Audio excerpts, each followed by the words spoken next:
Hey everyone, just a quick little video on some more retro mobile phones. Today I got a little bit of a surprise, a mobile phone that's probably one of the most rarest mobile phones ever to enter in production. This is a Voxson VX2700, but technically this is a 2750 if you want to get technical. It has the blue backlights and it has WAP, which the 50 had. Now, I actually used to work for Voxson in the R&D production department.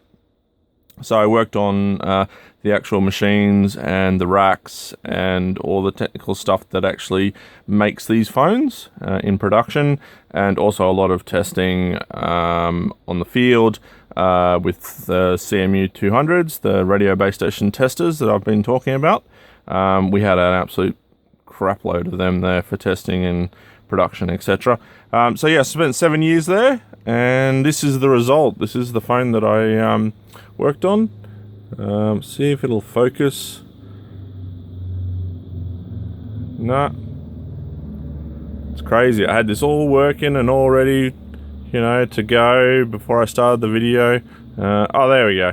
So there's the screen there. So yeah, a different phone. The only mobile phone ever to be designed in Australia, the first and only.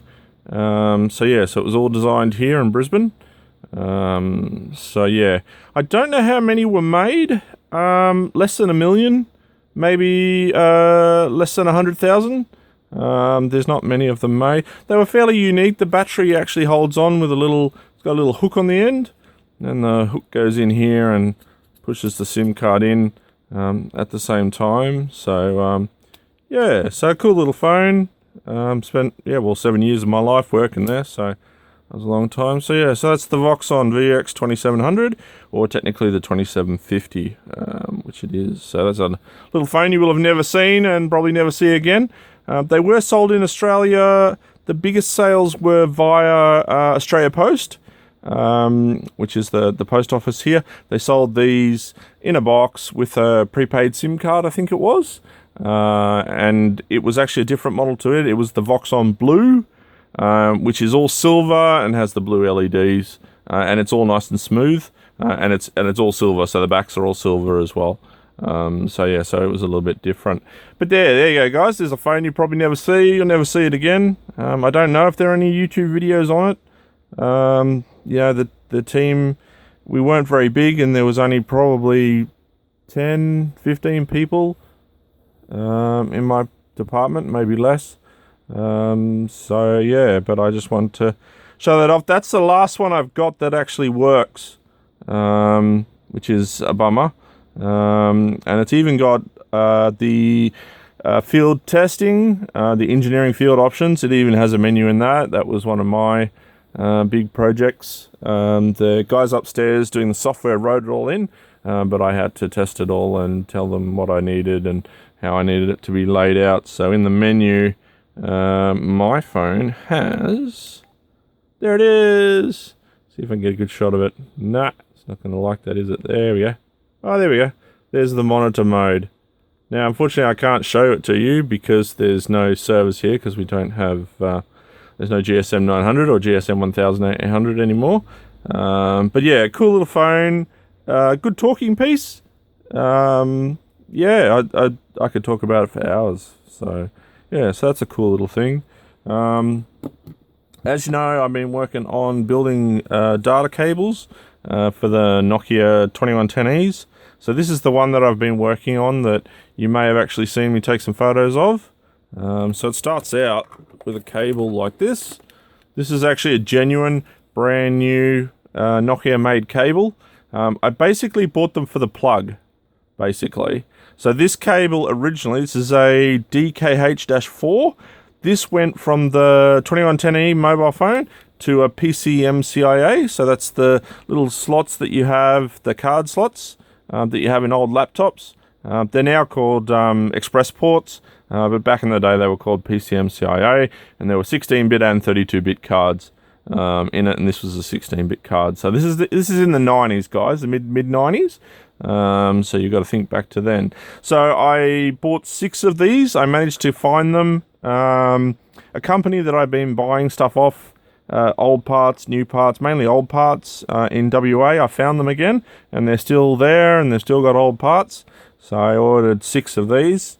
They sent me 4, and there's 2 more coming, so I'm really wrapped about that. I was so excited to find brand new and genuine plugs. Like, when does that ever happen? Like, it just doesn't. Now, I do actually have a cable that is exactly what I'm trying to build, but I can't find it, of course. So I'm hoping now that I've bought all these, that it'll turn up, because that's normally what happens. You just go on eBay, buy the thing again, and then you end up finding it. Like, that happens all the time. Like, I do it. It's almost a rule. Like, it's almost a law, basically. So yeah, so that's the little board and the little plug. You can see here, the plug actually sits in on the PCB. So I've had to extract it, which was a little bit tricky, because as you can see, the pins are, really quite small. So yeah, so that's the cable I've been working on for that. And that's all the little, my sheet. There's the Nokia mobile phones service manual. So I extracted all this data out to tell me what the pins do, and so that I can remember it all. So I'm hopefully I'd like to do some more work on it today. I've got so many things to do that I might not actually get to it. But that's that guy that I've been playing with.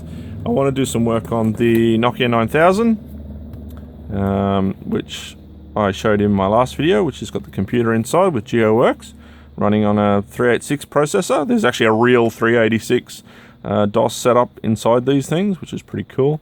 So I want to try and... I don't have anything else. So I've got no batteries.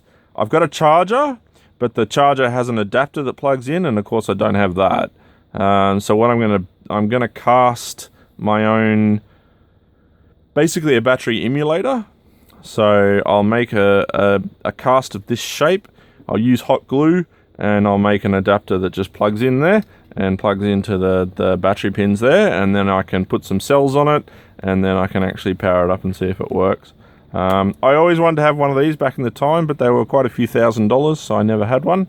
So this is the only one I have. I'd love to get a 9110, which is the one after this, and then I think there's a 9500, which I think is 3G, which I may still be able to use in Australia. I haven't got one yet. I've got to check, because 3G in Australia is starting to be phased out. Even though 2G is all completely gone in Australia, 3G is being phased out in 2025, which might sound like a long time away, but it's not, especially with all this COVID crap, which is really getting annoying. The biggest problem with COVID for me is just transportation. Getting stuff in and stuff is a problem. You can't afford... I used to send everything via express, so stuff gets here, and so that you guys don't have to wait very long, but I just can't afford to do it anymore, guys. So that's one of the reasons things have been delayed.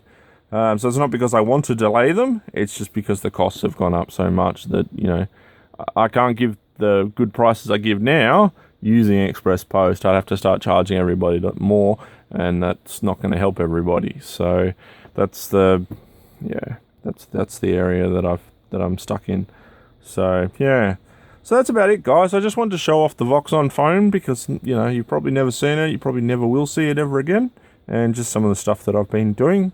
A few of you have posted that the mobile phone stuff is, is interesting. It's definitely not something that probably a lot of people do now, because these phones are all, mid-90s, early 90s to late 90s. And they've all been trashed, destroyed, put in the bin.